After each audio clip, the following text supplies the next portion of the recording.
And hello again, everyone. We welcome you back inside the Wiener Center. Coach Marv Hohenberger Court. We get set for men's basketball as the Yellow Jackets of Defiance entertain the Cougars of Cleary. With Jim Bellamy, I am Brady Roberts. The Cleary women with an easy time over D.C. this evening. Now we turn our attention to the men's game, but unlike the WAC standings for the women that we saw earlier, where we know the 8 teams that make up the WAC tournament that will begin here in a week. We do not know all 8 of the participants in the men's tournament, and that is because there is a giant logjam, 8th, 9th, and 10th. Cleary in good standing in 7th at 10-10 in the conference, but Jim, after that, it gets a little hazy with Aquinas, the Jackets, and UNOH all battling for the final spot. And you talked about clinching scenarios, and I think, while you have the scenarios that Garrett had kindly laid out for us earlier, and I know you've done your homework on that too, Randy, what it ultimately boils down to, first and foremost, is you have to win the next 2 home games. I mean, there's no getting around that part of it. So it isn't like we can go 1-1, we can drop one and still maybe sneak in.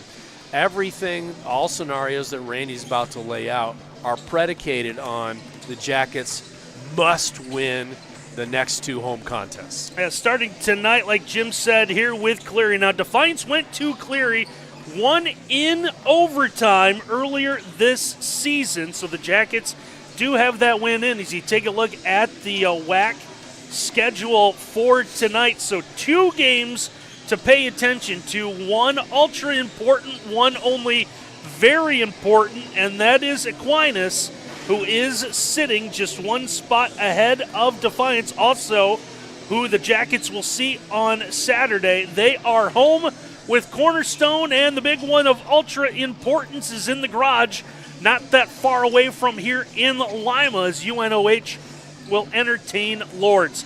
So as the standing showed you, Aquinas is 8th, Defiance, UNOH tied in 9th. So should those 3 stay tied, then the tiebreaker turns to a 3-way tiebreaker. Now all the 3 teams went 2-2 against each other. Now again, that will include a Defiance win on Saturday against Aquinas. Then the tiebreaker turns to who has the win against what would be the higher seeded conference tournament team. Right now, that would be Aquinas, as they own a win over Madonna, who leads the conference standings. Defiance would be second with the win over Indiana Tech, who is in the 2nd spot. Now, should UNOH lose to Lords today, Defiance win, and we'll say Aquinas loses, where Defiance and Aquinas are tied, then obviously the 2 will meet each other to determine that 8th spot. Or if Defiance even comes in a game back with UNOH now out of the picture, should Defiance and Aquinas end up tied, then the winner of Saturday afternoon's game will get the 8th and final playoff spot. But again, like you said, Jim, Saturday is Saturday's problem. First and foremost for the Jackets, you have to win this one tonight. I'm picturing, and I know that we don't have the meme up, and I didn't give Kenny any advance notice, but that man, I know the one. You know the one I'm talking about. The 2 Spider-Men pointing at each other. That one, and then also the conspiracy theory guy. the string and the all string and everything on the board. And he's put. I love clinching scenarios like that because it's 3 teams and it's so much information, and we're really talking about 2 basketball games. That's the most fascinating part. Each of these teams only has 2 basketball games left to play, and yet there's so much to be determined within the context of 2 basketball games. That's why, obviously you love as a fan this time of year, but if you're Coach Gibson, you lament maybe 1 or 2 of those losses you had that you maybe thought you should have got a W on, and then you might not be in the position you're in right now. The biggest one that comes to mind, that UNOH game 66-64 on the buzzer, the big one for Defiance. Had a couple of other ones get away from them as well. So, again, still have a shot at this, but like Jim mentioned, the biggest thing for Defiance is it's like putting the cart before the horse. Yeah. Got to get this one tonight, as our Ken Rieger very quickly has gotten to the conspiracy theories. Yeah, that's a picture. And it's probably good that we're not showing the picture, but yeah, it's just it's fascinating, and it's going to be a lot of fun watching this play out the next 40 minutes. Defiance again owns a win over Cleary in overtime. We'll take a look at some of the quick team numbers for this one. Jackets are scoring 73 a game, giving up 75. Cleary scoring 77, but allowing 79. Both teams within a percentage point of shooting from the floor as well. Before we get any further, let's go down. Garrett Mansfield not only does enough of the live stats, filling in as the PA announcer tonight, he's got our starting lineups.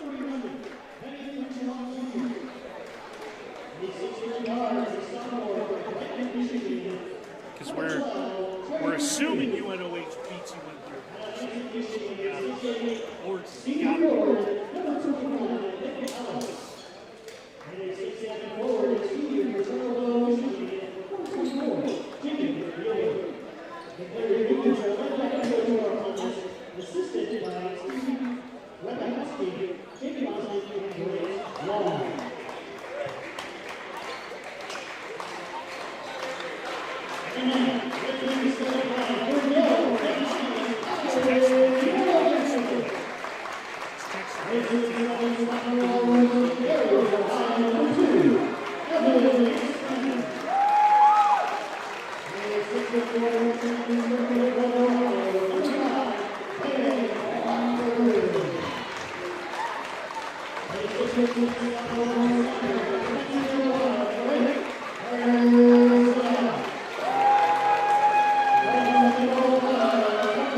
starting lineups for each of these clubs. Again, for Defiance, 12-13, 7-13 in the WAC. It's been the same starting five most of this stretch. Evan Hanksman, the 6'7 sophomore from St. Mary's. Balin Blockberger, the 6'4 freshman from Coldwater. Carter Sudoff, the 6'6 sophomore from Spencerville. Christian Burton, the 5'10 sophomore from Toledo. And Carter Orr, the 6'4 freshman from Spencerville. Cleary's going to win the opening tip. Fight for the loose ball, but the Cougars will have it. We'll give you their lineup in case you didn't catch it here in just a minute. Ball nearly out of bounds. Bench mob helping the officials out, saying that one might have touched that sideline, as the first attempt is going to roll off for Cleary. They'll go with Zane Kemp, the junior forward from Eaton Rapids, Michigan. Benny Crenshaw Jr., the senior guard from Pontiac, Michigan, the transfer from Northwood. Trevor View, the sophomore guard from Brighton, Michigan, and a transfer from Concordia, Ann Arbor. Nick Ellis, the senior from Lansing, Michigan, a transfer from Northwood. And Jacob Mueller, the 6'7 senior from Charlevoix, Michigan.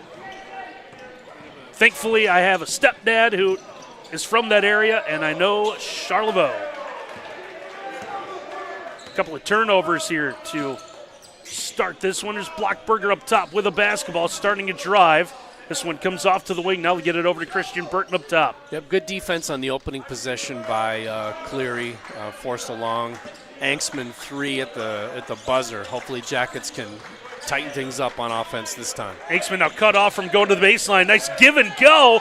Reverse layup is going to be up and good for Carter Sudoff. Contested by Jacob Mueller, 6'7", a very tall lineup that Cleary throws out there, so the Jackets answer in kind.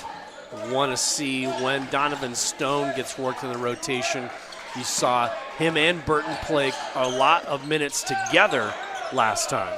Kick out, and the three's going to be no good. Sudoff trying to clear out as he thought the basketball was going to head out of bounds. Instead, rebound's going to be knocked off of him. A heads-up play there by Mueller. Not giving up on the possession, and that's one of those hustle plays that I think the Jackets just need to grab those 50-50 balls. Don't wait for them to go out of bounds. Pull-up jumper from the elbow is going to be no good. About the play of Evan Inksman stepping up, taking over the lead in scoring for this team at 15 per night. He's set up in the left corner. They're going to go opposite side. Blockberger starts to drive, pulls up from the wing, can't get it to go. Rebound is going to be grabbed by Crenshaw. Crenshaw all the way to the basket. His tough turnaround, can't bank it off the window. Got a block. And it's Blockberger that's got the miss.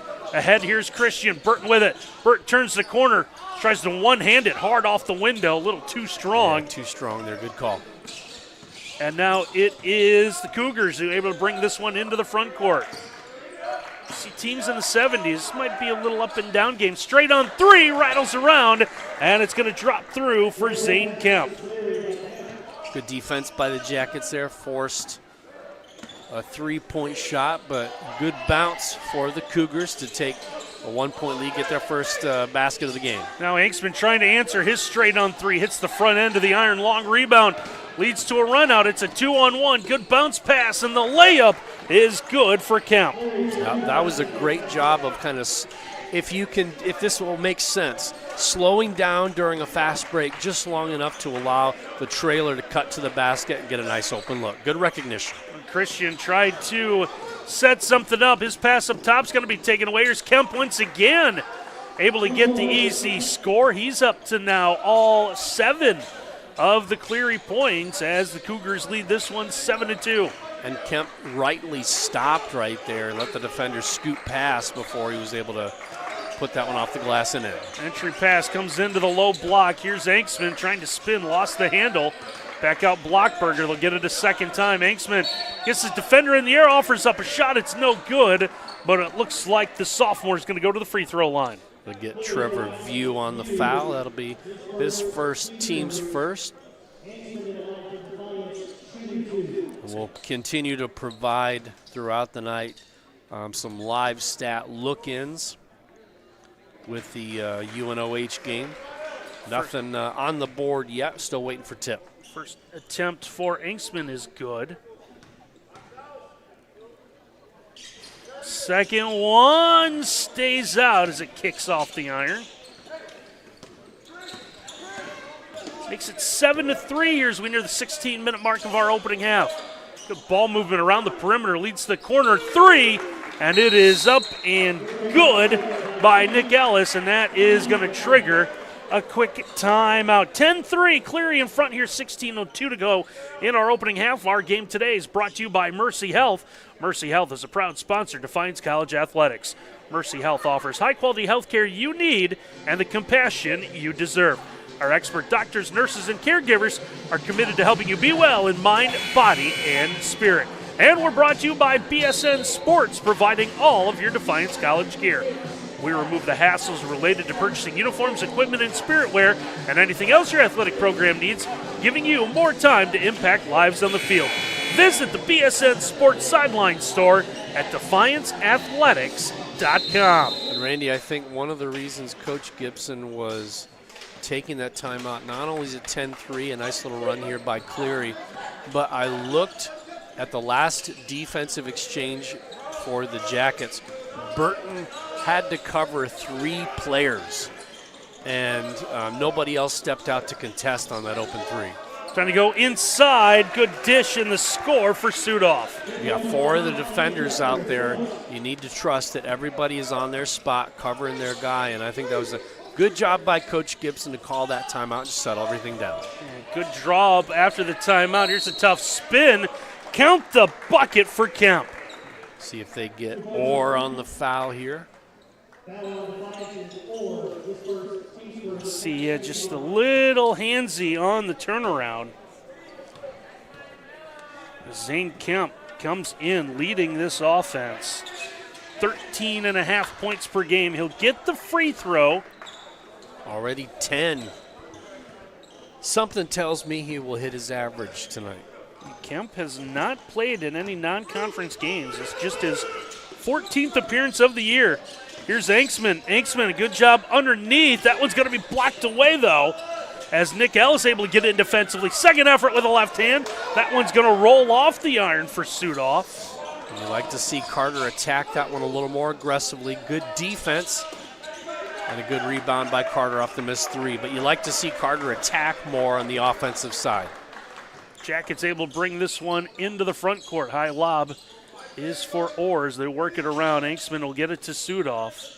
Sudoff, that bullet back out. Christian thought about the three. Now he's going to reset the offense with the shot clock nearing 10. Spins as he tries to go baseline. And there's Blockberger. Blockberger, he'll leave it for Sudoff. On his way to the basket, blocked once again.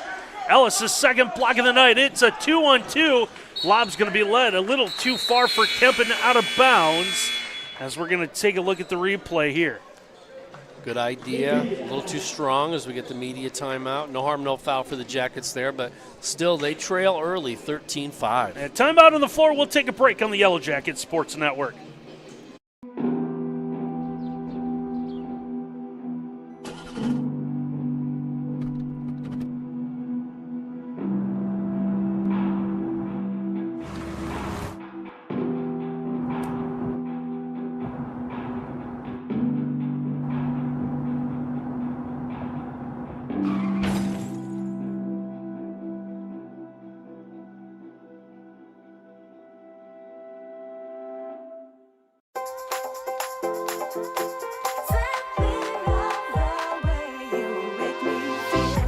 Most good things in life are simple. The same is true when it comes to our health and well-being. That's why Paramount Elite helps you manicure simply.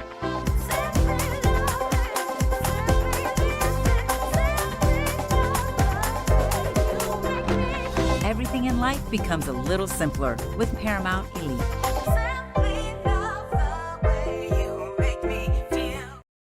14:24 left to play in our opening half. Good start for Cleary so far as the Cougars lead Defiance 13-5. We laid everything out in our pregame, what's coming up here this final week of the regular season. So the Jackets need to get a couple of wins. That should be enough to get them in, especially with that last game coming up against Aquinas on Saturday. There's Burton off the inbound, gets this one off the wing. Trying to set up now. High post is Sudoff. Sudoff thought about forcing it inside. Here's Burton on the double team, and he's going to be called for the travel. But a lost the handle, took the extra step, and simple math here, which always helps me out quite a bit. Zane Kemp, 10 of the 13 points, the other 3 belonging to Ellis, and the 5 points for the Jackets out on the floor, as Anksman has a free throw, and Sudoff has 4. So, I mean, 4 players doing all the scoring so far as we get Orr with a foul and a 2-shot opportunity coming up for Kemp. Yeah, not quite sure what he did here. He's a little befuddled looking at the official. Yeah, you can see that bump with that right arm as he tries to extend out. Yeah, before the right arm came up to contest the shot. It's what happened prior to, which is usually the case, as the first free throw drops for Kemp. It's that the Stone checks in for Orr. Now we get that Burton and Stone 2-guard look that we've been talking about. It's usually, the hands are straight up on defense, but it's always what did the body do prior to the hands going up? Or did the hands, go down a little bit to contest and then come back up at the last second to sell? Second toss good as well. 10-point lead now for Cleary, 15-5. As Burton's able to bring this one into the front court for the Jackets. High post pass once again. Sudoff had to create a little space off a screen. Here's Anksman back to Carter to the basket. Ball's out of bounds. This one will stay with the Jackets as Jacket fans want a foul called.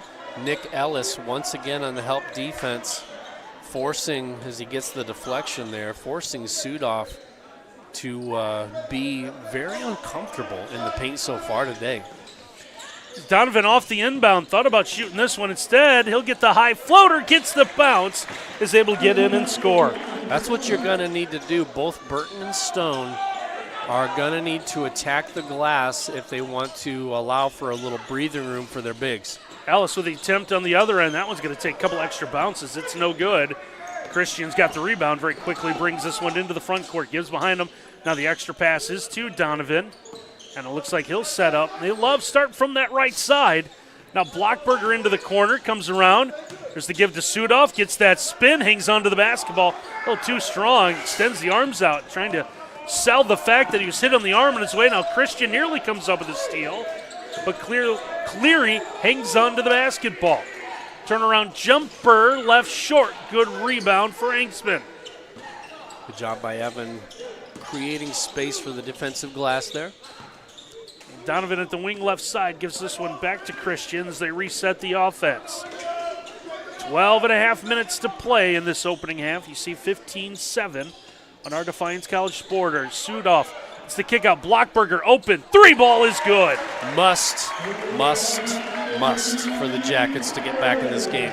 Somebody else other than Evan Engsman is going to have to start knocking down outside shots. Makes this one 15-10.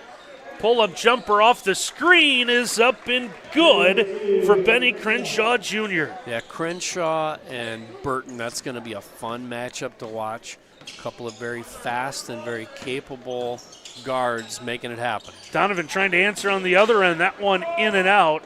As Crenshaw has the miss, brings it into the front court before he flips it past Ellis, gives it back to Crenshaw. Crenshaw and Ellis, a little two-man game. This one they'll work around the perimeter over to Isaiah Bailey that checked in. Mismatch. And now Ellis stepping back, fires away, gets the jumper. Yeah, I'm surprised that he settled for that. Even though he knocked it down, he had the size mismatch on the switch on Donovan Stone right there. But, 2 points is 2 points. Doesn't matter how you get them, and he got them. 19-10. Cleary in front. Here's the lob inside. Sudoff getting the basketball. Nearly every possession, they want to get a touch inside. That time he's able to score. Posted up on Mueller that time, and he got the best of him. Here's Ellis, straight on three is good. 8 now for the senior forward from Lansing. And it's a 10-point lead. Both these teams come in shooting almost identical 31% from three. And he's been knocking it down so far with confidence. A little trouble on the handoff. This time they'll go inside Stone. He's going to score, and we'll get a foul. And we'll see if this is going to be on the big swipe by Nick Ellis from behind. Oh, they're going to call that one on Isaiah Bailey. Bailey was fronting him. So here's Donovan Stone going to the free throw line with a chance to convert a three-point play. 22-14. Nice start, strong start by Cleary, but the Jackets continue to chip away at this. I think plenty of time here to get some stops and put a nice second part of this first half together. Donovan, a 70% free throw shooter, knocks down the free throw to add into the three-point play. 22-15. Jackets now trail by 7. There's a give inside. This one to Tim Cooley. And Cooley walked with it. Turnover to the Jackets. There's a stop. Now you have to get some points off those turnovers. That's exactly what Defiance needed. Stone across the timeline, 10.5 to go. This is Ren Sheets that checked in at that stoppage. Sheets coming in for Sudoff. As they go to Engsman inside. Tough one on the baseline, trying to go over defender. A little too much. Cougars have it. As they'll come around the perimeter back to Crenshaw. Looking to go baseline. Lost the handle out of bounds. It's a turnover. Nice defensive stop. As we're going to see, I believe that's Blockberger staying right with them. Yep, cut him off there, forced him to the baseline. Almost used the baseline as that sixth defender out there. Stone at the point will have it as Donovan is able to cross the timeline as we're halfway through this opening half of basketball. Over the top, Donovan thought about the three. See Devontae Curry in for the first time. Curry beginning to see some playing time coming back from injury. Here's Sheets on the pivot, can't get up around his defender. Good job defensively by Cooley. We also see Brian Everhart, junior guard from Macomb, Michigan, wearing number 14 out there as well. Loose ball on the floor. And it's going to be picked up. Dunk attempt off the front of the iron. Second and third effort not there. Next one swatted away. And it's Donovan Stone that comes away with the basketball. The one that got away, unfortunately, for the Cougars is there's a triple try. No good by Angstman. Jackets need to convert here on this possession, I think. Caught a break as it looked like Hewley slipped down on his way, kind of tripped over his feet. Here's a ball out of bounds. I guess it's a good call off of Stone. You see him lose the handle, goes off his hand. Ball was knocked out of his hands. Timeout on the floor here with 9:07 to go in our opening half. Our game tonight brought to you by Sweetwater Chop House, which is located on Eagle Rock Golf Club, open to the public 7 days a week. This is the spot for celebrating birthdays, anniversaries, company parties, or if you're just in the mood to come out and enjoy a mouth-watering meal and amazing signature drinks. The focus for Executive Chef Aaron Weibel is to maintain a scratch kitchen, preparing everything daily from sauces to breads, utilizing local area farmers for fresh vegetables and using our on-site herb garden. We take great pride in providing each of our guests a wowing experience. We're also brought to you by Aftershock Cart and Equipment.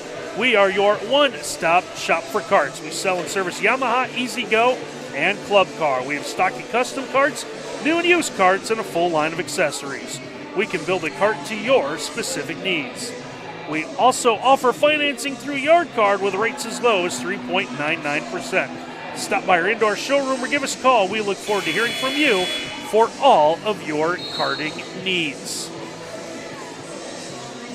Jackets with a golden opportunity to cut into the lead. Lost the ball out of bounds, so Cleary's going to have this one with the Cougars ahead 22-15, just over 9 minutes remaining. And looks like some of the software that provides the live timing and scoring not only for this game but other games throughout the WAC may have crashed. And I believe the intensity for this final week of the regular season might have something to do with that. Might be, there might be a few more people than normal paying attention to some of the games around the area. Jumper from the wing's going to be no good. Yeah, 22 points so far for the Cougars, but as we get a ball nearly thrown out of bounds and eventually stolen. So Cleary gets the run out, and they'll get the score for Derek Miller. And you got the 2 points before I could finish my point, which was nobody on the floor had scored yet for Cleary. So all of the points went to the bench for some well-needed rest, and they were able to get a takeaway and a 2 off the turnover. Sheets has this one up top, needing some help. Donovan's with it. He's going to step into a 3. That one off the front of the iron. Blockberger with the offensive rebound, trying to find somewhere to go with the basketball. Sends it back out to Devontae Curry. Curry gets a screen, now steps into the arc. Now we'll get the bullet inside. There's the extra pass for the corner. Blockberger's 3 rims out, and the rebound's going to be grabbed by Bailey. Now Cleary having some numbers. They'll go for the corner 3. That one's going to miss everything. Not a good Stone's shot got right the there. rebound under the basket. Not a good shot with numbers. Donovan will take his time, bringing this one into the front court. Now back to Curry. Curry's got a lane to the basket, and he's going to draw the foul. Going to get the foul against Cooley. Will be his first, team's third. Just slides over a step too late. A nice job by Devontae Curry, the senior from Columbus. Able to get to the basket. He'll get a couple of free throws here with 7:35 to go in the half. A good recognition by Curry there as he knocks down number 1. Had everybody else in the paint or to the far side of the floor and just saw the opening, had to step on the defender and took it strong. First attempt for Devontae is up and good. Second one good as well. So Devontae, playing in just his second game of the year, saw 6 minutes. And last time out, which would have been last Saturday against UM Dearborn. It's been a tough first half shooting for the Jackets, Randy. So look inside, nearly taken away, and instead Cleary's going to have a chance at a three-point play. Good job by Cooley to collect right there. Momentarily lost the handle. Burton goes in for the strip at the last second, and all that does is give Cooley the opportunity for a three-point play on the dunk. Yeah, Ren Sheets the first one when that ball was initially mishandled. And now Cooley will finish off the three-point play. So it answers the run, puts the Jackets back down by 10, 27-17. Just over 7 minutes remaining in our opening half. Straight on, here's Curry for three, banks it in. 3 points is 3 points, and that one, the bank is open after hours on a Wednesday evening. Gets it back to single digits. It's a handoff for Miller. Miller will swing this one around. Zanksman tries to cut off the dribbler. Tough shot in traffic. Good job defensively. Yeah, great job by Evan on defense there, Randy. He'll end up with the rebound. Now Burton across the timeline here. 6.5 minutes to go. Christian trying to defend the basketball from Chaz Cobbs Jr. checked in. High floater is no good. And a good job on the rebound for Cooley. Cooley at 6'8". Has some length, as you can imagine. You can see it there on your screen. An off-balance attempt. That one's going to be no good. Sheets with the miss for the Jackets. Yeah, I think the Jackets' last couple of possessions, maybe some ill-advised shots.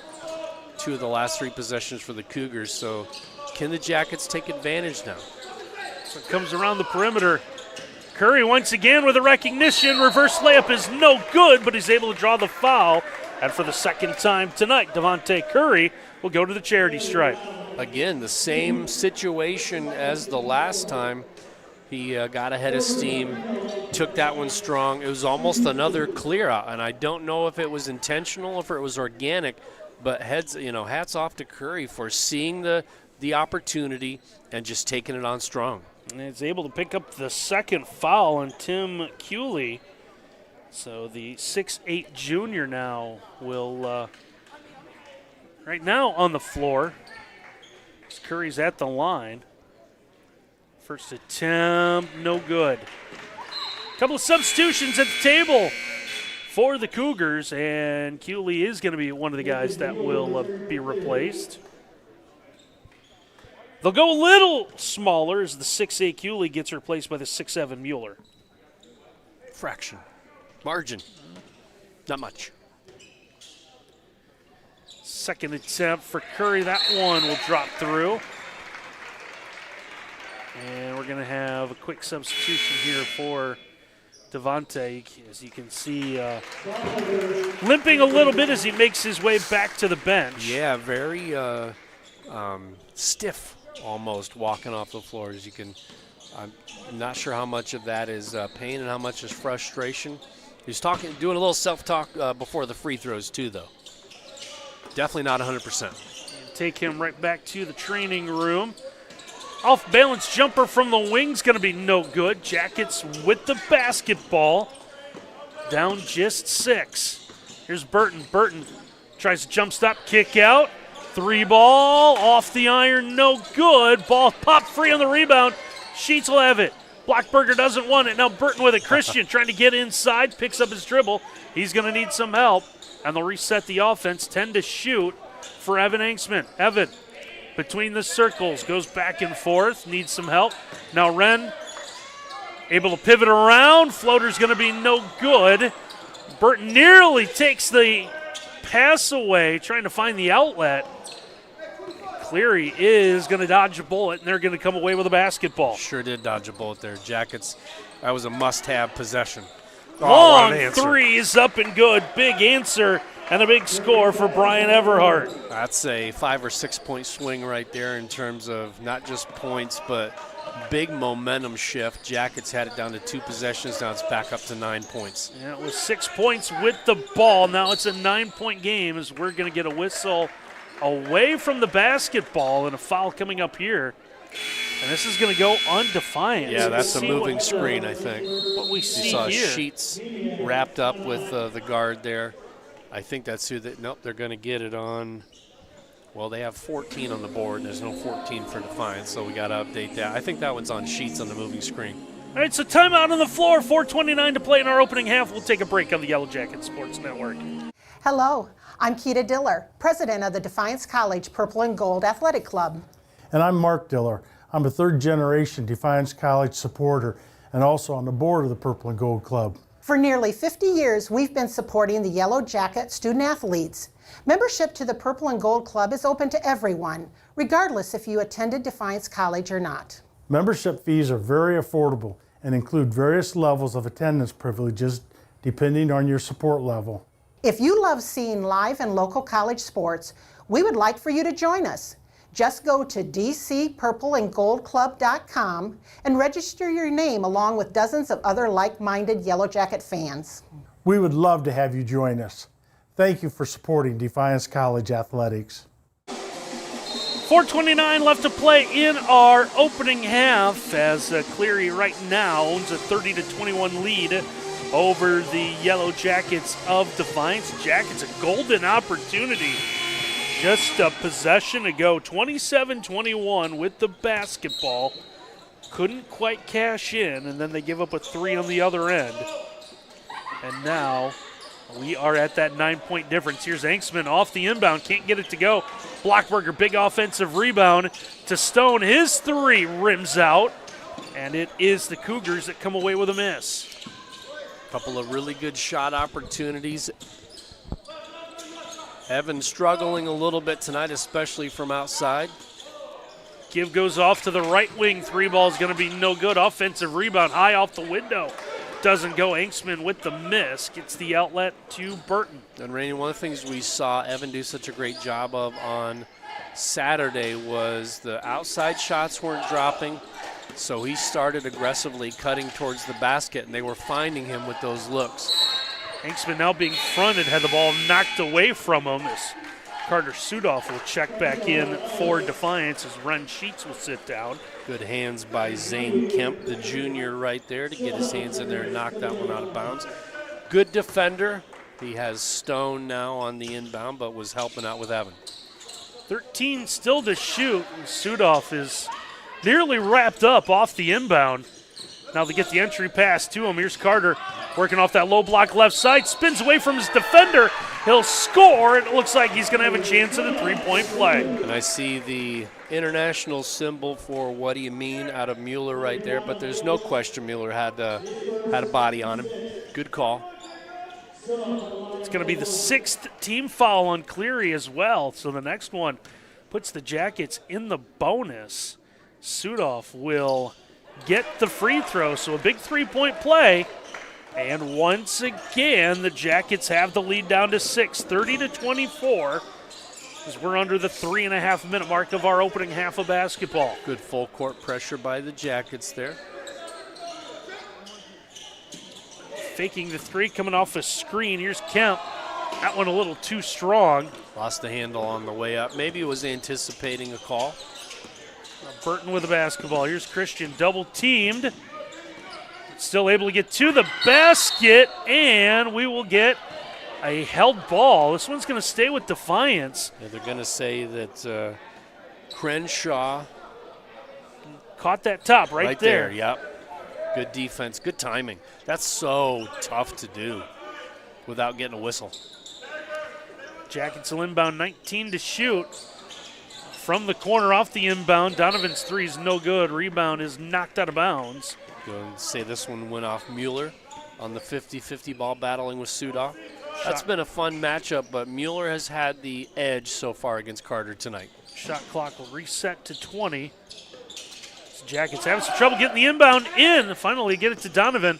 Donovan has some open space on the floor trying to pivot around, but he's got a much bigger defender in Ellis in front of him. He's got to get rid of the basketball. Ellis has been an eraser on the defensive side today. Christian leaves it inside. Sudoff will get in and score. That's a good job because you had Mueller coming over for help, trying to get another block. Yet Carter takes it strong like we've been wanting him to do right there before the help can come over. Gives Sudoff 11 in this opening half. Three ball from the corner. That one is no good. Offensive rebound grabbed in traffic by Mueller, and we'll get a whistle. Sudoff on the bump. Sudoff well on his way to a career high in points, which he set earlier this year. 18 last time out against UM Dearborn. Trying to eclipse that here. Trending that way. He's come on strong these last few games. Yeah. Ball nearly poked away. That's over and back. And officials took them just an extra second. But that's going to be the call here. We're going to see, you're going to see that Both foot. foot on either side of the equator.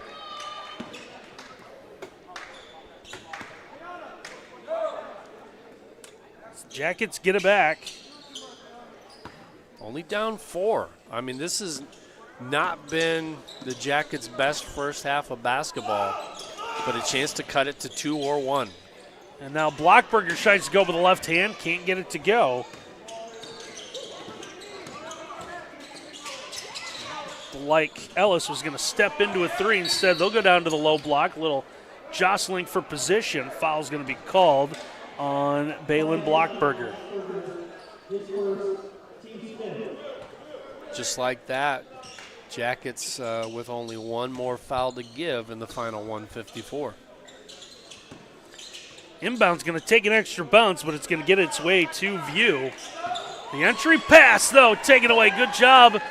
Christian pops his way out of that one. Here's the kick out. 3 ball up and good for Evan Inksman, and it's going to trigger a timeout. Good shot, Evan. Minute 40 left to go in our opening half as Defiance has that lead cut down to 1. Our game tonight brought to you by Mark Motes Ford at our dealership here in Defiance. We strive to provide you a top-notch service that no one else can offer. Whether you're a new or returning customer, you're going to be treated fairly and welcomed by our friendly staff. We believe in a family atmosphere, and that's because Mark Motes Ford has been family-owned for over 100 years. We're also brought to you by Service Master by McCann, keeping Defiance College in pristine condition. Does more than create a good first impression. It also boosts productivity and keeps your employees safe and healthy.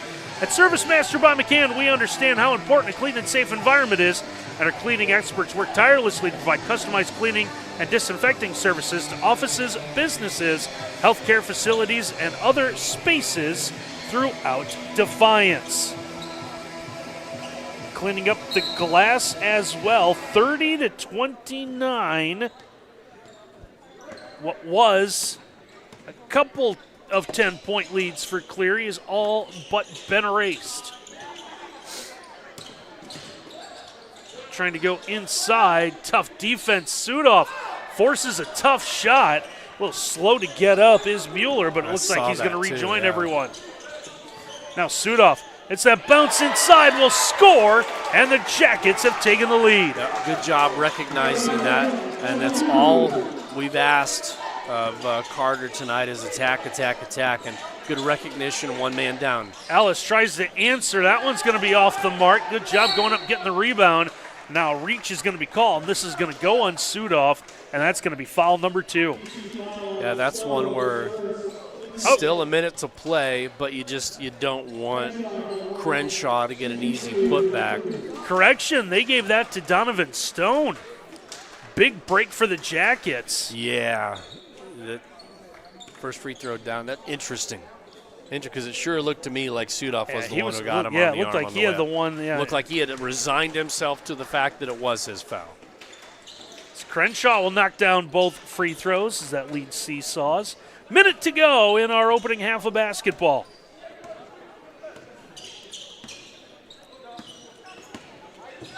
(32-31). Donovan at the wing. He's being defended by Zane Kemp. Kemp got off to that hot start. He's cooled down a little bit. So some tread on those tires for Donovan. Slipping and sliding. Now trying to get a clear out. Wants to go to that left side with that left-hand dribble. Tries to step through. Attempt is going to be blocked. Kemp leads the break. Ahead for Crenshaw. Basket's no good. And official's going to come in. I don't understand this call right here. It was attempted alley-oop, wasn't clean. Got ball. I don't get it. Was it on the rebound or was it on the shot? Now it was on the attempt. Foul's going to go on Evan Inksman, his first, team's 7th. And officials will deem that was the act of shooting on that alley-oop attempt. So Zane Kemp, the junior forward from Eaton Rapids, Michigan, will go to the free throw line. First one's going to be up no good. Crowd that filed in between games starting to get a little vocal. Kemp's second attempt on the way, and that one is good. Cleary up by a pair. The Jackets have a chance to tie or take the lead before the end of the half. Shot clock now turned off.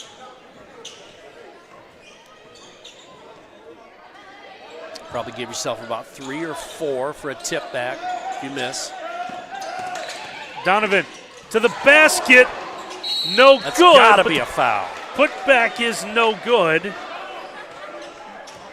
Banksman on the follow right there. Knocked down to the ground. Gonna get that foul against Kemp. That's his first. But more importantly for Sudoff with 3 seconds, I'm sorry, with Banksman for 3 seconds left, chance to tie this game. He'll knock down the first toss.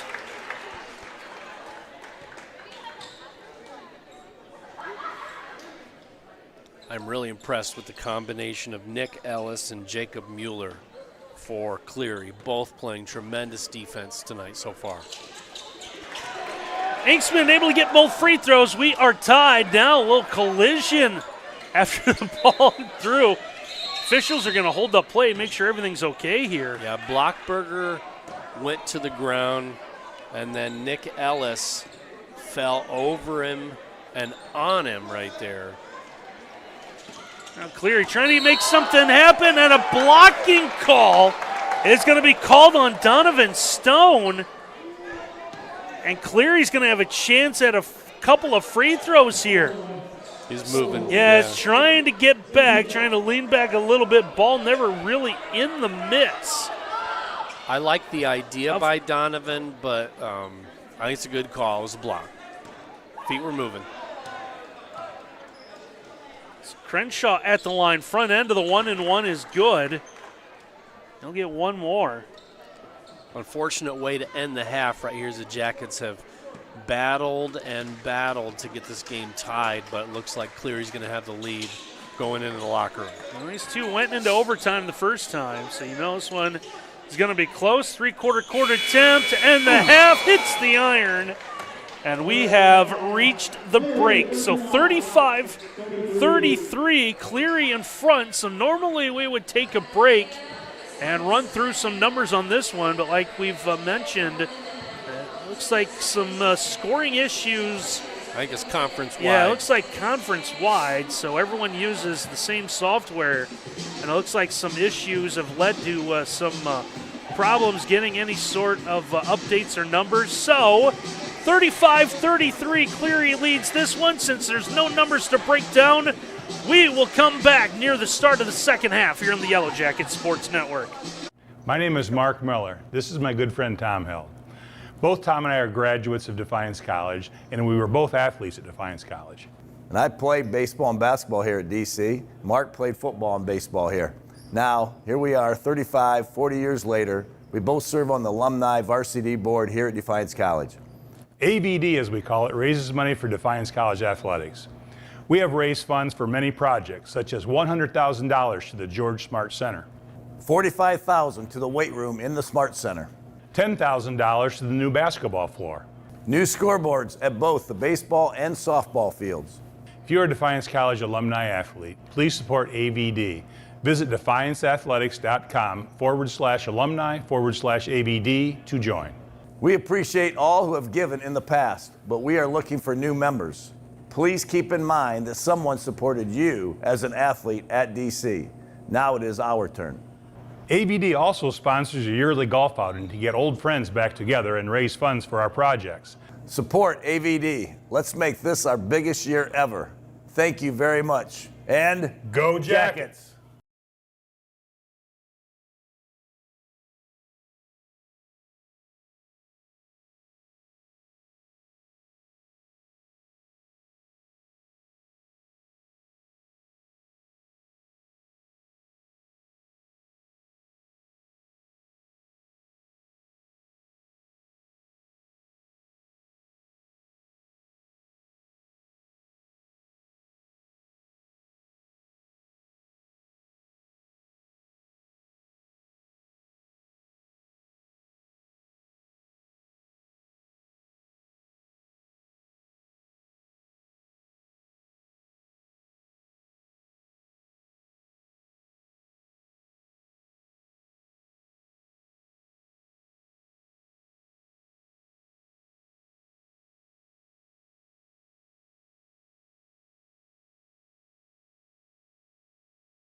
Halftime here from the Wiener Center, 35-33. The Cougars of Cleary enjoying a 2-point lead over the Yellow Jackets of Defiance. Jim and Randy with you here at the half. And we apologize for the lack of numbers and stats that some of you probably enjoy throughout the game. We do appreciate Garrett Mansfield giving us some paper copies. So Going old school. Yeah, as you can, the final week, a lot more eyes than normal. So this is not just a problem here in Defiance, but we understand that the system that runs all the stats, so it's one program that runs all the systems and all the schools, not only for the WAC, but I think for the NAIA, is having some issues. So haven't been able to get any live stats. We got phones. We got some phones with games going on. We can tell you at the half, UNOH leads Lords 45-44.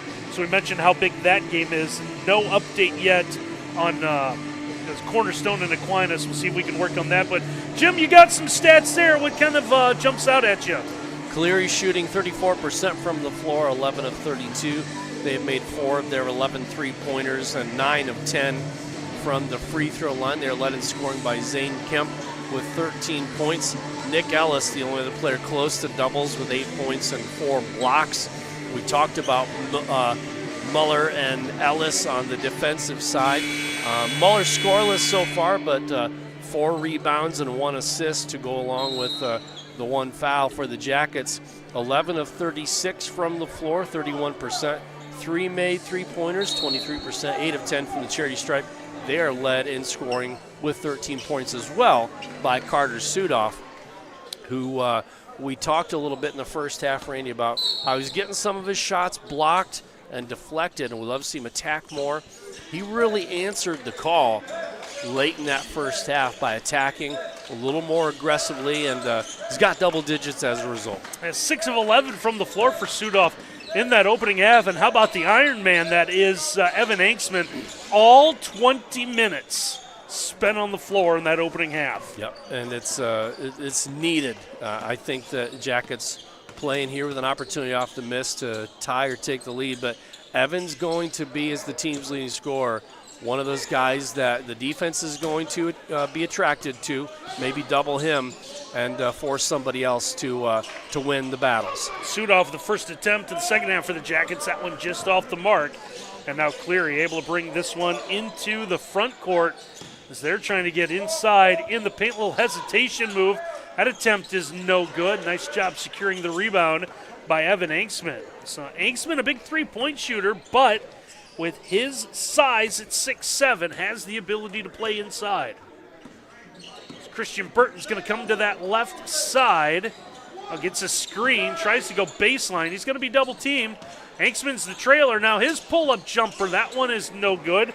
Rebound comes out to Zane Kemp. Kemp into the front court. Kemp with 13 to lead Cleary that opening half. He's in the paint, that left hand. That one is short. Carter Orr's got the miss.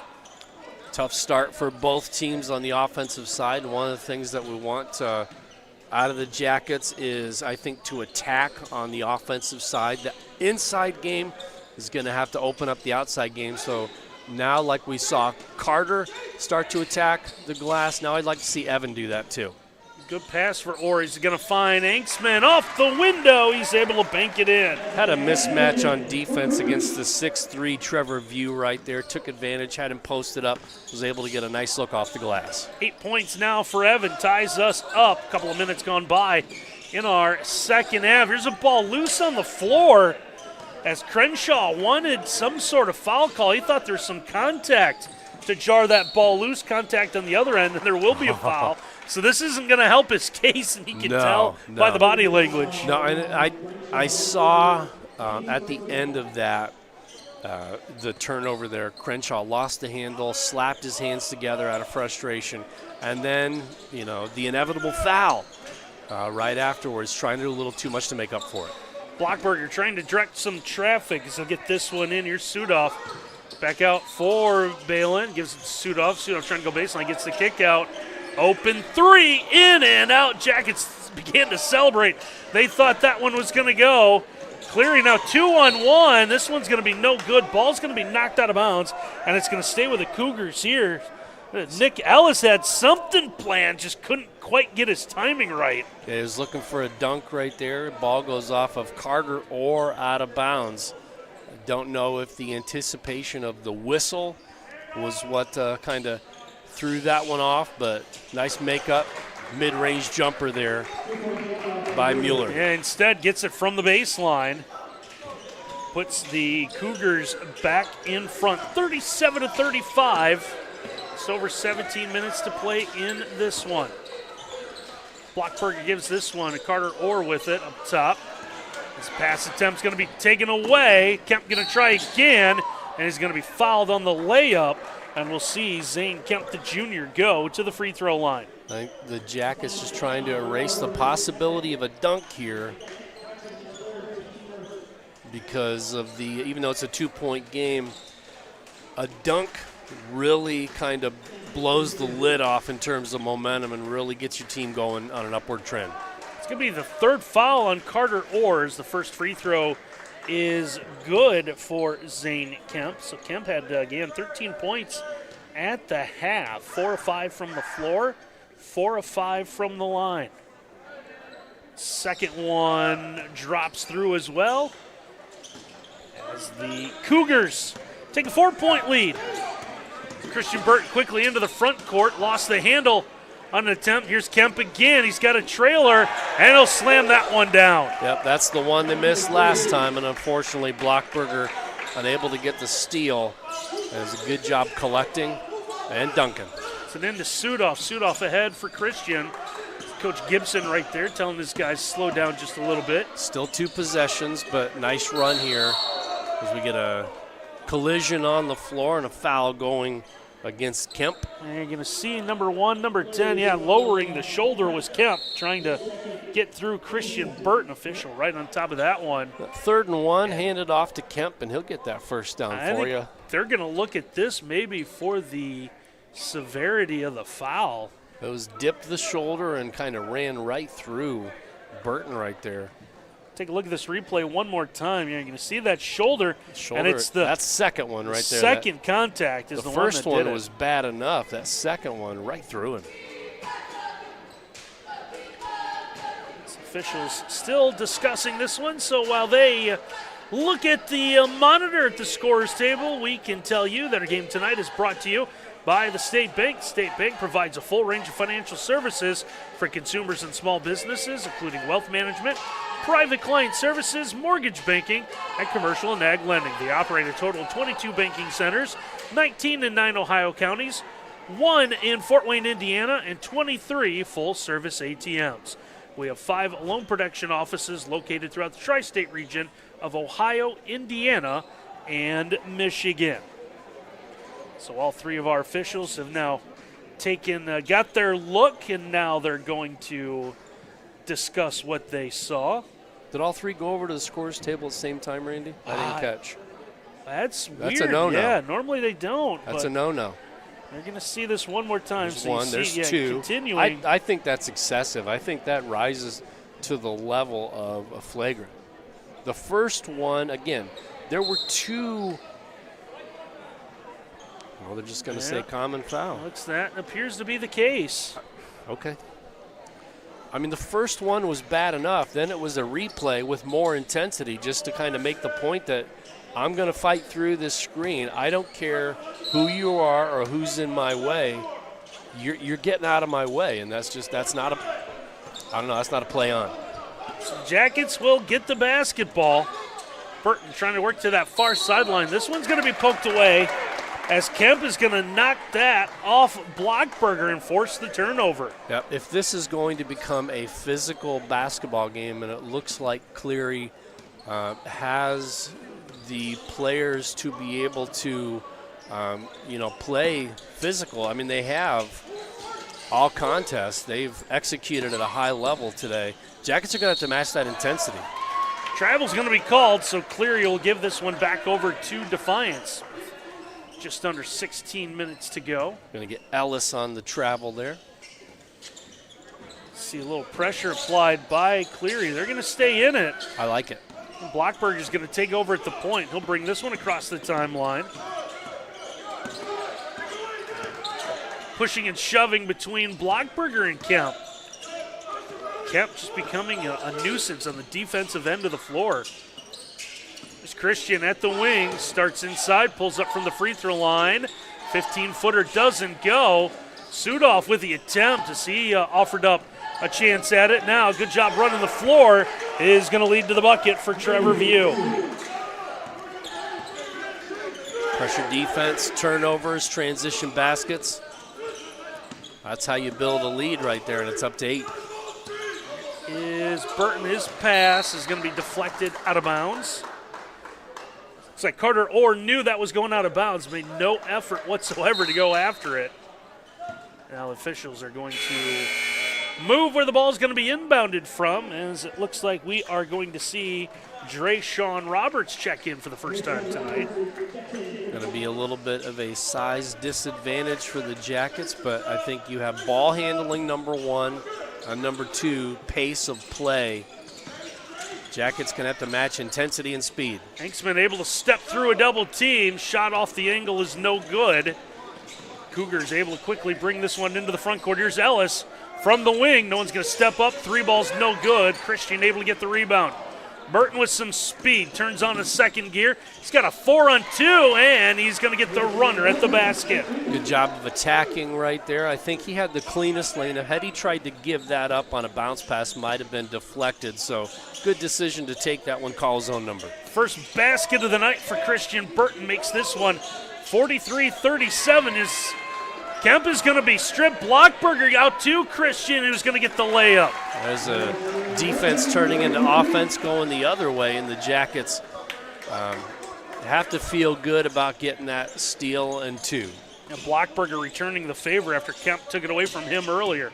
Here's Ellis, defended by Hanksman. High off the window, is able to get in and score. Strong, confident move right there. Probably the last possible split second you could release that ball.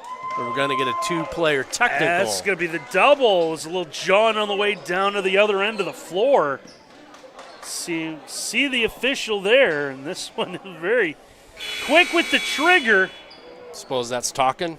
Yeah, easily. I don't think there was anything physical going on there. So the officials are going to give the double technical. It's going to trigger a timeout, so why don't we step aside. 14:01 to play here on the Yellow Jackets Sports Network. Hello, I'm Keita Diller, president of the Defiance College Purple and Gold Athletic Club. And I'm Mark Diller. I'm a 3rd-generation Defiance College supporter and also on the board of the Purple and Gold Club. For nearly 50 years, we've been supporting the Yellow Jacket student athletes.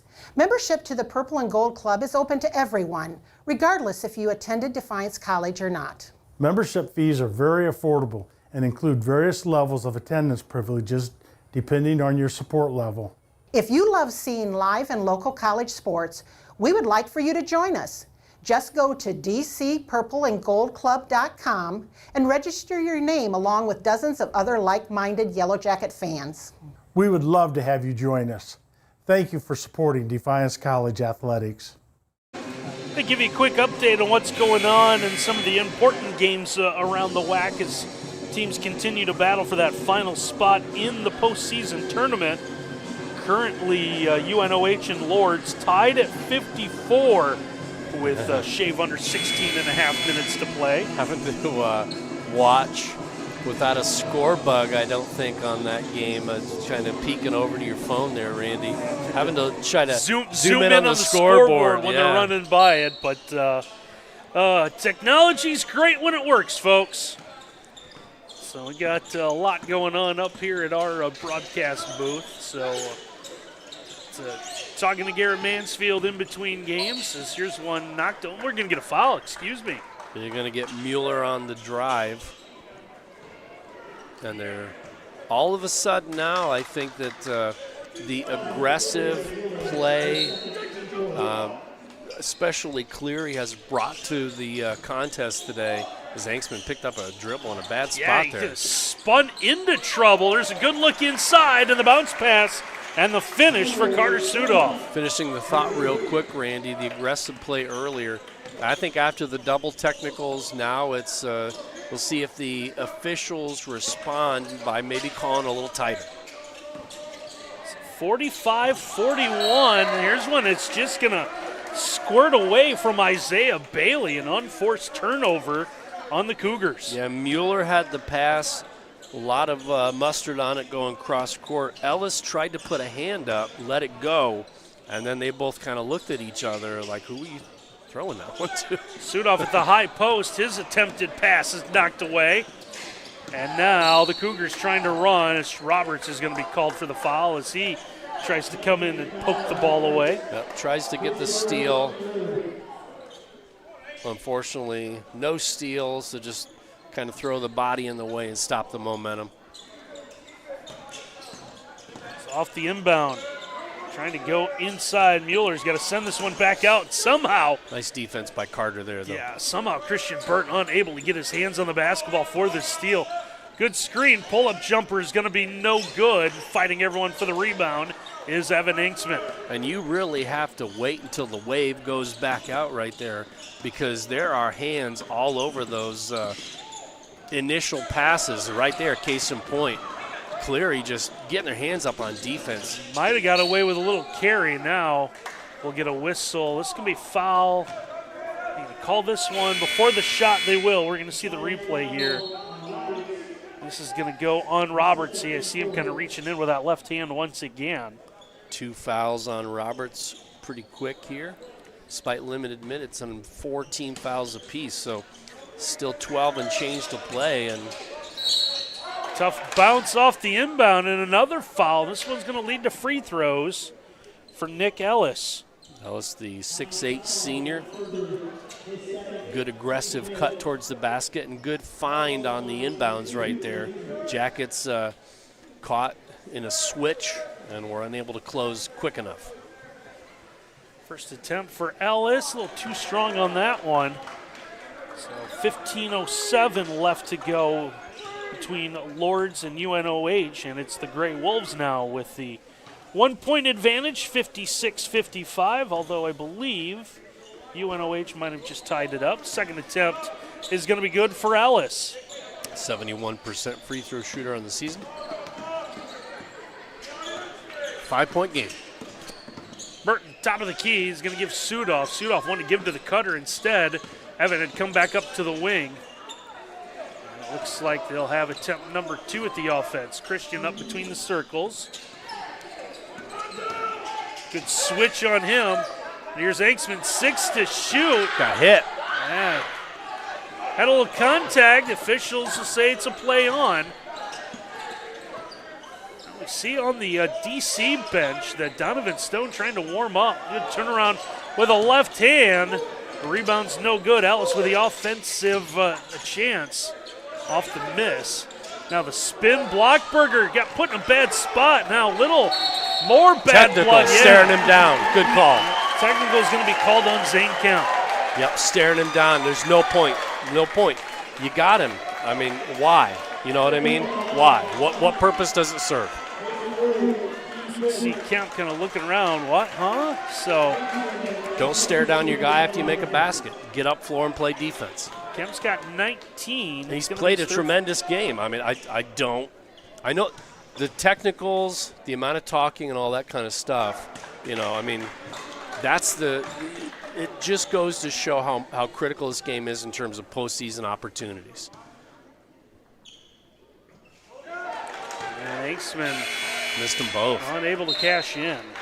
Huge break for Cleary. It will be Defiance ball. So 11:39 to play. Kemp's going to take a breather here. It's a good decision by Coach Carl Thomas to pull him, give him a breather, get a cup of water, just take a breath. You played a great game. You made a mistake there, shouldn't have done it. And I think once the adrenaline wears off a little, he'll see that. Come back strong. Jackets with a basketball, down 7 with 11.5 to play. Stone up top. Here's Roberts. Back out to Donovan. Sudoff that high post pass, trying to give to a cutter, nothing there. Now Donovan's going to give it back to Sudoff. Reverse layup is going to be blocked. Ball's out of bounds. It's going to stay with the Jackets. And just another example of Nick Ellis, great defense as he subs out. He's a lot of time left. He's going to be needed down the stretch, but he has been a difference maker, especially on the defensive side. Ball never hit the rim, so the Jackets 7 to shoot. This one into the corner. Blockberger up top. Donovan down to 5. Donovan pulls up. That one's going to miss everything. It's going to be shot clock violation on the Yellow Jackets. Good sportsmanship right there by Sudoff, helping look like Cleary up. Could have got tangled up and 2 players falling over each other like we saw in the first half there. So good job helping the guy up. Miller with it. A little bit poked away. A little friendly fire going on as Blockberger, and got inadvertently kicked by a teammate. And underneath, the pass and the finish for Tim Cleary. Yeah, Cleary with the quick ups right there. Didn't have much time, didn't need much time. He's got the long arms, the long jump. He's able to put that one home. Extends the lead to 9. Roberts trying to go baseline. They'll go inside. Officials are going to look at each other. They're going to count the bucket for Evan Anksman. Yeah, good call by the officials getting that one right. No doubt that was in the act of shooting. Anksman a chance at the line to get this back down to a 2-possession game. It looks like everything around the conference coming down to the wire tonight. Double digits for Anksman, despite a rough night from the floor. And again, this is what we saw on Saturday from Evan, attacking the glass, seeing him get the cutting opportunities and knocking those short shots down. Leads down to 6 with 10.5 to play. Crenshaw at the wing. He's going to back up. Hewley with it up top. Takes a couple of dribbles. Oh, off a screen. And now Ren Sheets will get the block. Sheets holding tall against Derek Miller. Yeah, Miller kind of drove right into Sheets, and that was great defense to hold his ground, keep his arms straight up. Now we get the look inside here. Sheets trying to spin, and returning the favor is going to be Cleary. Pass somehow went through the hands of the defender. Stone from deep. 3 balls going to be in and out, and Cleary's going to have the miss. Yeah, Stone's a guy I think that you're going to have to lean on a little for the outside shooting if Evan's not knocking him down. Cleary's going to set a screen, roll to the basket. They want to get the lob to him with good recognition as Evan takes that one away. Now Roberts back. Drayshawn's going to reset the offense. Here's Anksman at the wing. High post passes for Sheets. Red turns at that left elbow. 15 to shoot, and we've got bodies hitting the floor, and a foul's going to be called here on Cleary. Foul going against Derek Miller. A little bit of contact, trying to fight through a screen. A little bit of a cell there too, maybe. Maybe a touch. Miller not quite as big as Anksman right there, but Anksman still goes to the deck, so that was an easy call for the officials. You see the arms extend the push. Leads to a timeout with 9:18 to play, and we want to tell you that our game tonight is brought to you by Metzger's Printing. Metzger's is your marketing solutions provider, specializing in multi-format commercial printing, cross-media marketing, and fulfillment services. At Metzger's, we thrive on providing innovative solutions and quality service. We invite you to tour our site to get an idea of the tremendous range of services we offer. We're also brought to you by Paramount Healthcare, proud sponsor and health plan provider of Defiance College, offering a full range of health insurance plans and services to suit your healthcare needs. Paramount by ProMedica is health insurance by healthcare professionals. Find out more at ParamountHealthcare.com. Give you a quick update if we can, if I can get a good look. 11 and a half minutes left to play in the garage, and it is Lords clinging to a 64-62 lead over UNOH. I love for as far as we have come technology-wise, and you can see the score bug on our broadcast here, that sometimes you are still at the mercy of the camera panning around and catching the scoreboard for your score and time. And it obviously we're not tuning into the audio portion of it, just kind of keep an eye on the video because the live stats, as Randy mentioned before, are down pretty much conference-wide. But, yeah, it's just, for as far as we've come, sometimes that's where we are still. So Anksman will knock down both ends of the bonus of both teams. 17 fouls. So we're going to be shooting a lot of free throws over the final 9 minutes and change of this one. As Drayshawn Roberts nearly had a steal. Here's a ball. It's going to take an extra bounce as it heads out of bounds, and it's going to belong to the Yellow Jackets. And this is a case where Coach Thomas, rolling with a little bit of a different lineup to spell his starters, give them some minutes. Jackets need to try to take advantage here of this opportunity. Donovan nearly tied up. He's going to find Ren Sheets. Ren's had a tough time being defended by Cleary. Cleary, again, those long arms and quick jump has made things difficult inside, so the Jackets go to the outside, and it's Donovan Stone with a triple that gives him 8 on the night. Excellent job by Stone to find his spot down in the corner right there, and good recognition to get him the ball in space for an open 3. Lead down to 1. Student section here at Defiance starting to make some noise. Pull-up jumper off the elbow. That one's going to miss everything, head out of bounds, and the Jackets get this one back. Coach Thomas looking at the official, inquiring about a shot deflection. And timeout. Chaz Cobbs, number 10 for Cleary, ended up down on the floor, so we're going to have ourselves a timeout on the floor. 8:20 to play. Why don't we take a timeout here on the Yellow Jacket Sports Network? At Genesee Nutrition, it's our mission to support athletes like you with clean, powerful nutrition. As a collegiate athlete myself, I know what it takes to perform at your best. That's why we created a protein bar that doesn't only taste good, it's actually good for you too. Packed with 20 grams of protein, our bars help you recover faster, build muscle, and stay strong. Just what every student athlete needs. Grab a bar and live your life. Healthy, active, happy. 8:20 left to play. A 1-point lead now for the Cougars of Cleary. I don't know why. I know they're the Cougars. I want to keep calling them the Comets.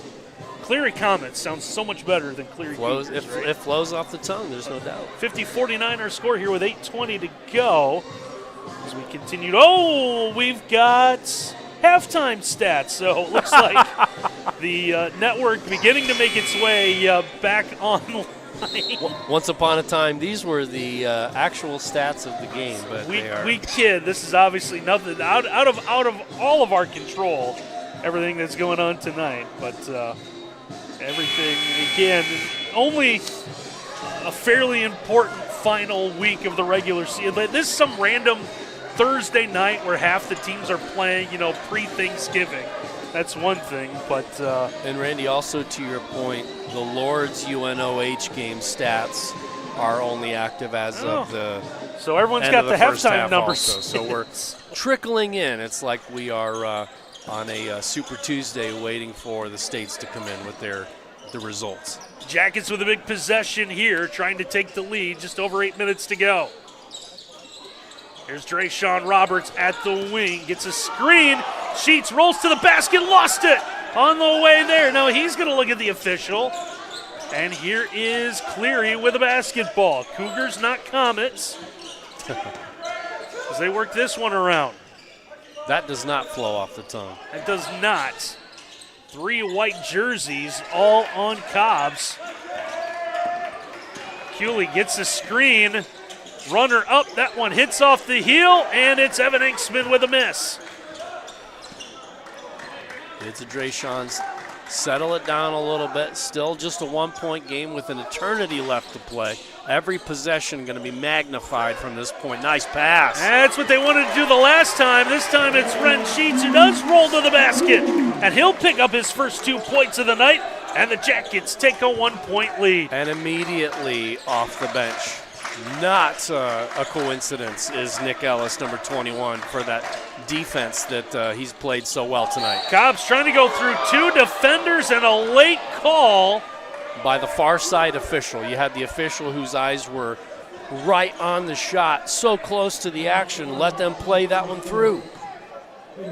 Cobb's going to look over at the end of that as he worked his way through a double team.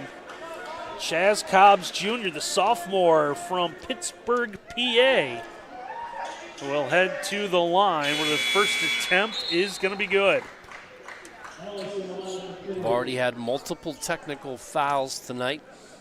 A very emotional and high-stakes WAC men's basketball game. You wonder if the emotions are going to get the better of somebody or some folks still with the last 7 minutes to play. I hope not. Free throws are good. Puts the Cougars back in front, 52-51, under 7 to go. They're stoned to the basket, can't get it to go. Rebound is going to take an extra bounce before a blue jersey is able to grab it. Derek Miller had it. Miller's going to give back to Cobbs. High off the window. He's able to attack and score. Yeah, it didn't look like there was any opportunity to push right there as the Jackets got back well on defense, but Cleary didn't need much of an opening in order to take advantage. Great job. 4 points now for Chaz Cobbs Jr., all of them coming these last 2 possessions as Donovan Stone's able to get to the basket, and he's going to draw the foul. See who they get this foul on. They're going to get this foul on Cobbs. It's going to be his first, team's 8th. See what the officials are discussing here. They're going to give Donovan Stone 2 attempts. Quick update, UNOH on a run, 8:20 to play, and the Racers now lead Lords 75-69. Make that 75-70. First free throw is good. Burton in for Roberts. It's Christian with an extended break here. He might not be coming out again. Second free throw drops through for Donovan. And now it looks like Blockberger is going to get a break. Sudolph will come back in. Hanksman's been an Iron Man, has he not? I believe so. Hasn't seen the bench much, except for during timeouts. Jackets want to go with a little bit more size, so we're going to see Sudolph and Ren Sheets both on the floor. Hanksman as well at 6'7". Hanksman tied up on a screen. The attempt is going to be no good, and it's the shortest guy on the floor. Christian Burton has the miss for the Yellow Jackets. The only guy with position. Good rebound. Burton gives up top. Here's Sheets with it. Holds high. Takes a couple of dribbles. There's this one back to Burton. Sheets once again left open. Able to step around. Got the ball fake. And scores for the Jackets. Nick Ellis on defense once again stepping over to help out. Formidable shot blocker. And nobody helped as he continued through to the reverse. Cobbs nearly lost the handle. This one's going to go inside. I'll kick this one back out. There's a drive and get the score for Brian Everhart. Everhart with the left hand. Just odd angle, a little bit of a line drive, but just a strong drive. Earned that basket. Burton's at the wing. Now here's Sheets with it again. Wren, top of the key, gives this one over to Donovan Stone. Stone to the entry pass. To inside Sudolph. Sudolph with a spin, lost the handle, is able to get it back. Sudolph still working hard. Can't get it to go. Rebound's tipped, and finally it's going to be grabbed by Nick Ellis. Ellis gives this one ahead. Clearly had some numbers. He'll get it on the baseline. Kick out. Everhart from 3. Buries it.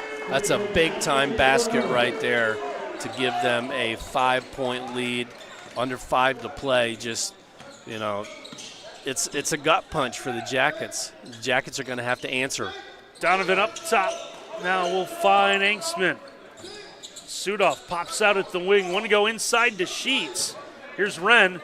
Wren able to pivot, and he'll get the bounce and score. Strong move against Jacob Miller, who is the other interior defender, along with Ellis, who has really caused problems for the Jackets tonight.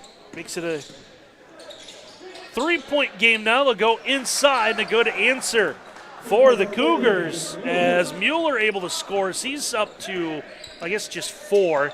Feels like a lot more, like you said a couple of times. Yeah, yes, it does. Sudoff on the far side on defense and was unable to close. Stone able to get around his trailer.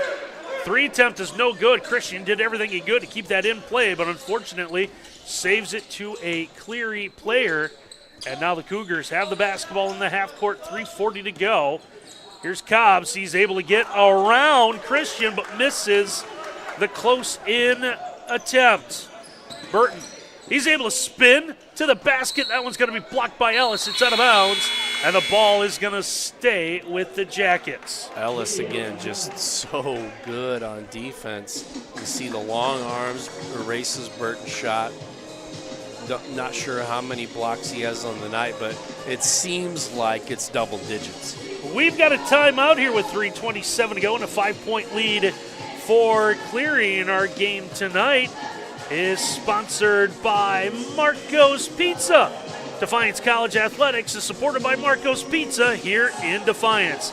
Located on North Clinton Street, Marco's is there for you before or after the game for carryout or delivery. Call, stop in, or order online for the latest deals. Be sure to download the Marco's app, where pizza is just a tap away. As the numbers look like they are up to date, we've got statistics.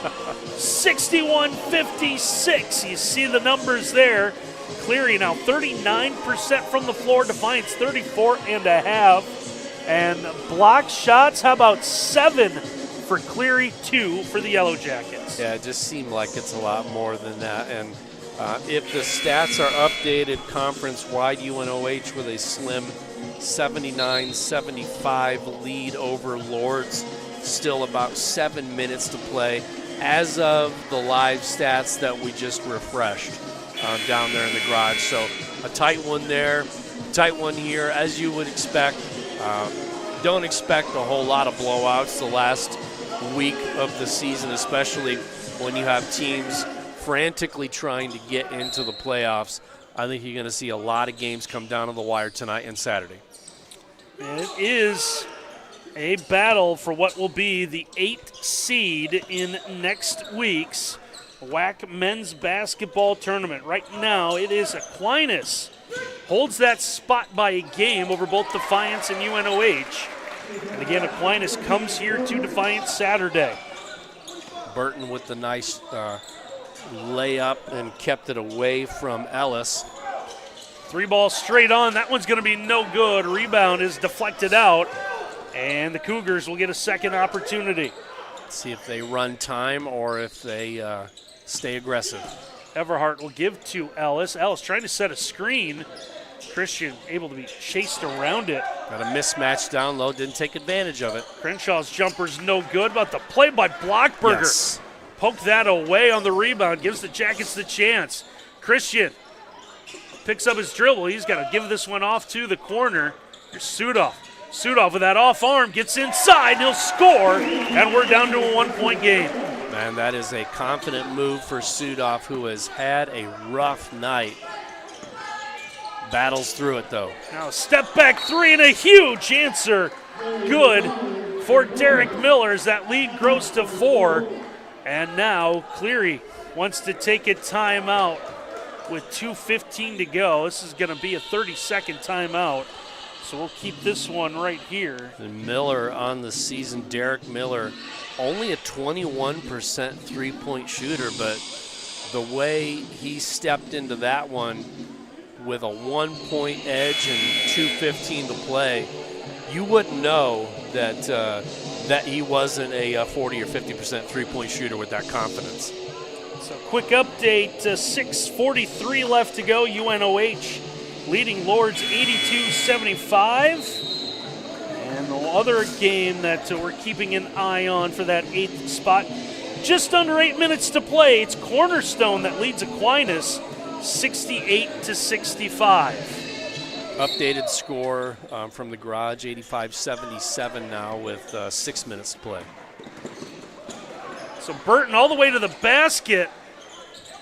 Can't get it to go. Sudoff's attempt's no good. Christian with the offensive rebound.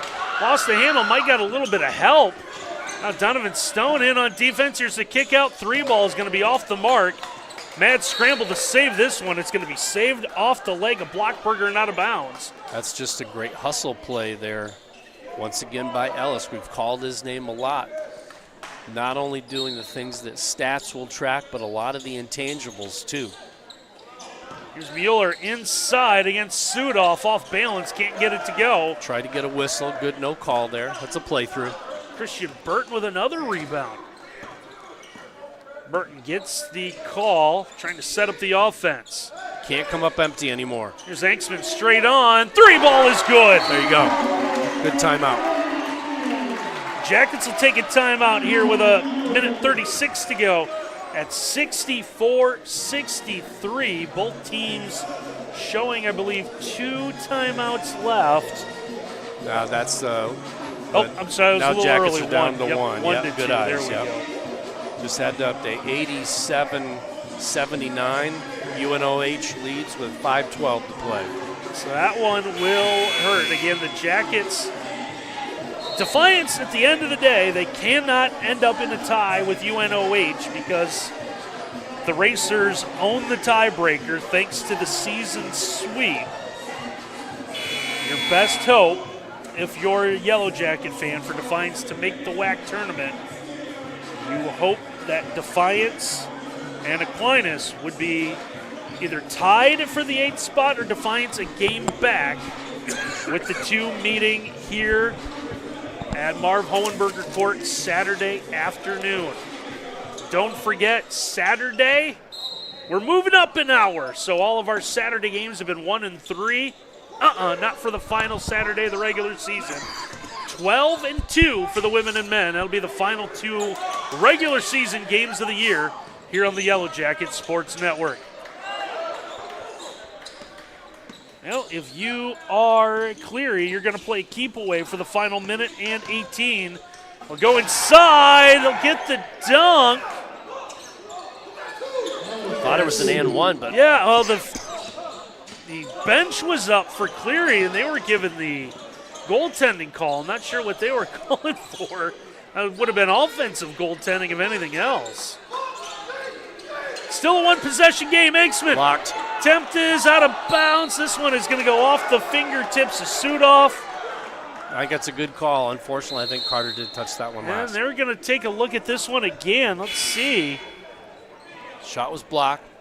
We might have seen Kemp come in there. Good eyes. I did not catch that the first time. That's the beauty of instant replay.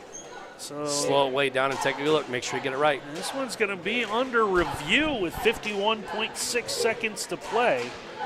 We're going to take another look. So you see 8 right there. Kemp number 1. Kemp reach up and over, and was he the last to touch it? Yeah. Boy, that was close. I don't envy the officials right here. The officials are gonna caucus at the table. And again, all 3 looking at once. I did not. Yeah. Pardon my ignorance, folks, but I've always observed that only 2 officials are to go to the scores table at once, and then they come back. A 3rd official will sub out for one of the others, and then they'll give a look, and then usually they all get together and talk. This is the 2nd time now that we've had all 3 officials at the scores table at once during this game. So officials are going to discuss this, what is going to end up being a huge call.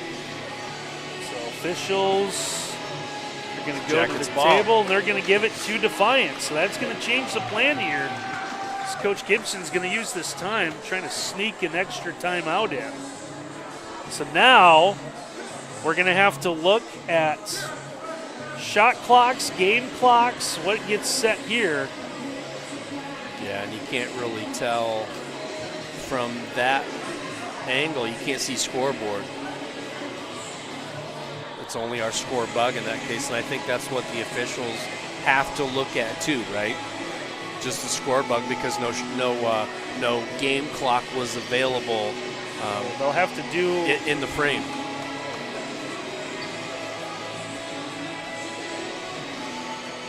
So they're going to go back here, and have they reversed their decision?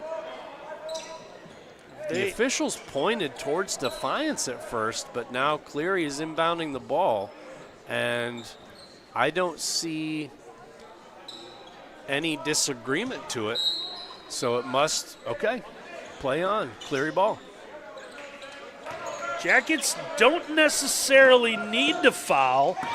What they want is a turnover, which is they're going to get. Burton trying to get a three-point play. He'll get to the basket once again. Left enough time. Don't need to foul. Nope. Now you can just flat-out play defense. Even if they knock down a 2, you can tie with a 3 at the end.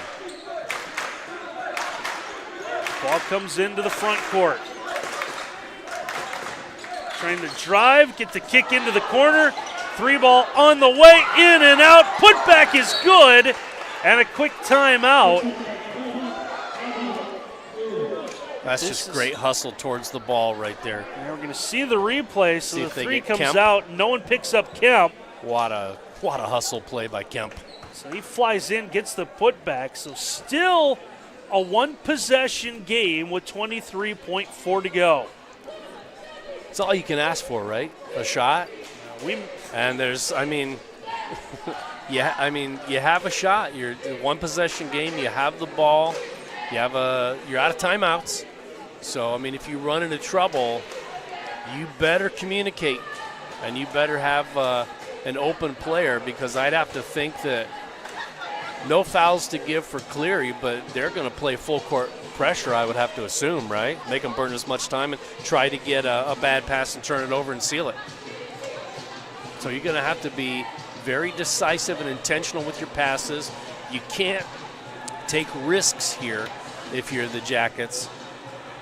I think you just, you draw up your best three-point play, whether that's Anksman or whether it's Donovan Stone. But I think those are your 2 primary three-point shooters in this possession. Jackets got something being drawn up here, 68-65. 23 seconds to go, and you can understand how these two went into overtime when they met in Cleary earlier this season. Very evenly matched teams, despite a 3-point edge in conference standings by the Cougars, who have come in and are looking for a little revenge after dropping that overtime game at home. They choose to not defend the inbound. Do put some pressure on. This one's going to be off. Donovan Stone out of bounds, and tough turnover for the Jackets. Now, if you're the Jackets, I think you aggressively inbound the ball, and then obviously Cleary's going to play keep away, so what you are probably going to be forced with is a quick foul and then just try to extend the game as much as possible. Inbound comes in, foul committed right away. So this will be still a 1-and-1, 8th team foul on Defiance. And that will send Crenshaw to the line, who is an 80% free throw shooter, best on the team. The offense for defense will continue. Jackets at this point, regardless of make or miss, just extending possessions. Front end of the 1-and-1 is good. He's exactly who you want to have. You want to have the ball in his hands right now for this purpose. Second attempt, we'll get that one. Lead is 5. Jackets need to go quickly. Christian with it. Trying to draw the foul, and he will, and he's going to go to the line with 12 seconds left. That's a good job going right into Cooley right there, forcing him to body up. And again, if you're Coach Carl Thomas, you ask him to play good defense, which he did, but you can't have him stop the clock right there. It's Christian's first free throw. That one is good. Yeah, and he's going to sub out. That's the unfortunate thing right there about, hey, good defense, but as the coach, you're subbing him out because he committed that foul right there. And he goes to the bench, goes, I don't know what I did. I went arms up. Second one's off the front of the iron. This one's out of bounds. It's going to stay Defiance ball. We'll see if they decide to take a look at this one like they did the last one. Looks like the officials are pretty confident in this call. Nobody looking to challenge. Still 4-point game, 2 possessions. I was going to say, I'd look at it. And that is if I were Coach Thomas, if he has a challenge to use, I'd use it. Why not? Close enough. That is exactly what they're going to do here with 10 seconds left. You don't need a 3 here. You need, if the ball stays with Defiance College. Last one was overturned. Call on the floor was originally going to Defiance. See what we see on the replay. Yeah, that one's off Cleary. Yeah, that looked like Kemp had one hand on it. Which was the call on the floor to be Defiance ball. So really at this point, you don't need a 3. You need a quick, good look. And then you, again, it's fouling to extend, get as many possible possessions as you can.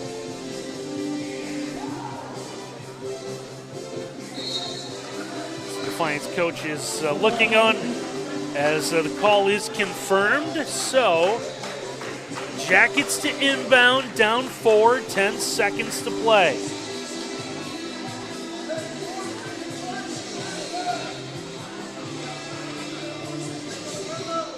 Quick 2. Christian Burton will do the inbounding. Burton looking for someone off his screen. Anksman from the corner. 3 balls off the mark. Sudhoff's got the miss. He then falls down. We'll have a tie-up with 3 seconds to go.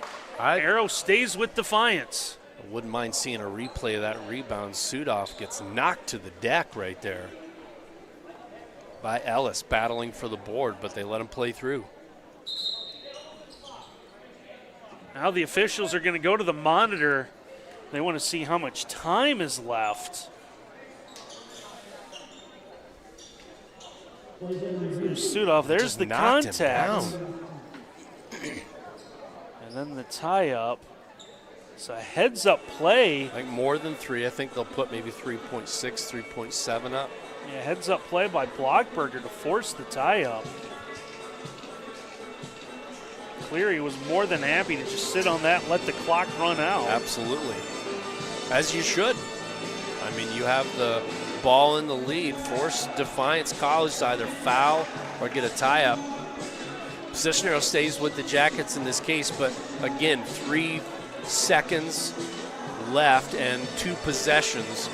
The only conceivable opportunity here for the Jackets is to try to get fouled in a 3-point shot.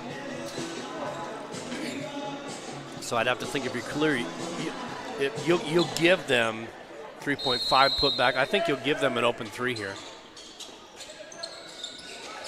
Go inside, Stone with it, misses.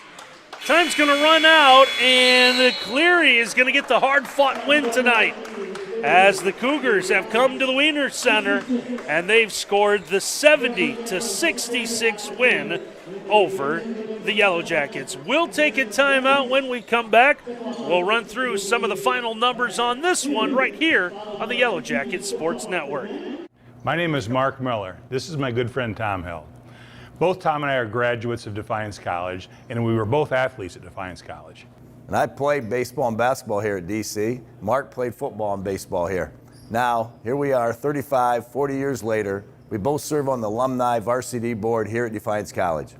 AVD, as we call it, raises money for Defiance College athletics. We have raised funds for many projects, such as $100,000 to the George Smart Center, $45,000 to the weight room in the Smart Center, $10,000 to the new basketball floor, new scoreboards at both the baseball and softball fields. If you're a Defiance College alumni athlete, please support AVD. Visit defianceathletics.com/alumni/AVD to join. We appreciate all who have given in the past, but we are looking for new members. Please keep in mind that someone supported you as an athlete at DC. Now it is our turn. AVD also sponsors a yearly golf outing to get old friends back together and raise funds for our projects. Support AVD. Let's make this our biggest year ever. Thank you very much. And go Jackets!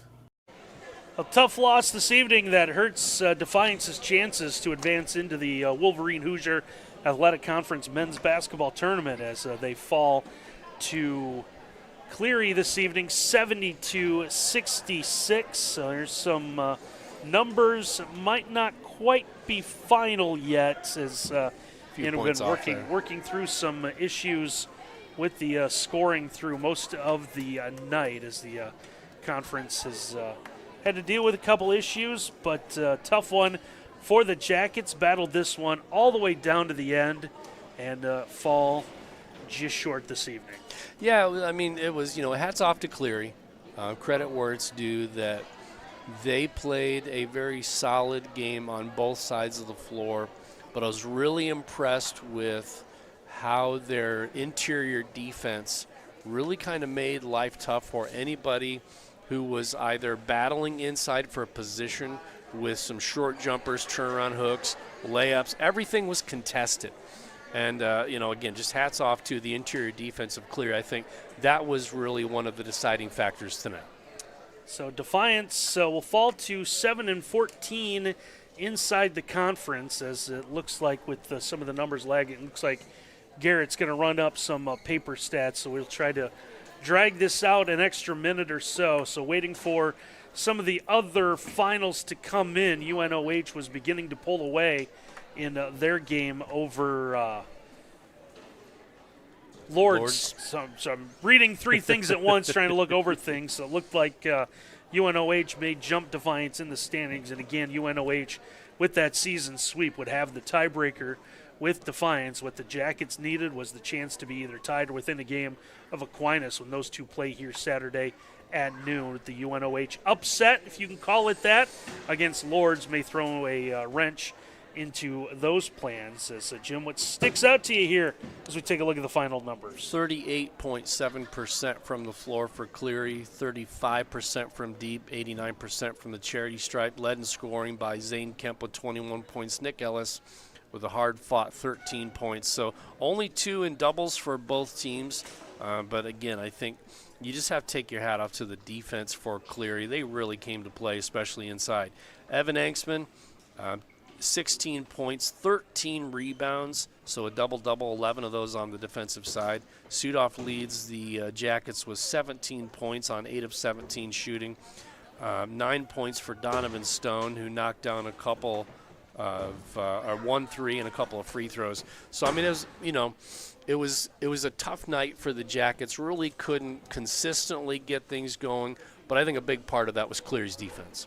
Yeah, Angstman ends up 4-16 from the field, playing all 40 minutes tonight. Wow, so, Iron Man. Does unbelievable job there. How about Christian Burton? Ends up 9 points, 5 rebounds, 6 assists, so continues to do a little bit of everything. So that's a tough one tonight for the Jackets. They're going to fall here at home 70-66. That's going to wrap it up for us tonight here from the Wiener Center. We want to thank everyone for making our night possible. Starts with Ken Rieker, our great producer. I want to thank Samantha, all the work that Sam's done on the camera. Those doubleheaders are tough, and able to stick with it. I want to thank both Tiffany and Garrett for everything. I know tonight did not go the way that Garrett wants to from a technology standpoint. No, we but appreciate, man, does that guy work hard. And I'm sure enjoyed the text messages from me earlier than he probably wanted about, hey, how does the tiebreakers work? And the response is, it's in your notes, don't worry about it. I got you. Come just a couple hours later. So he's got to deal with knuckleheads just texting him at all hours of the day, trying to break down what's going to happen. So Jackets needed this one. Unfortunately, doesn't go their way. They fall to Cleary. So for my partner, Jim Bellamy, and our entire crew, I'm Randy Roberts. Thanks for watching the Yellow Jacket Sports Network.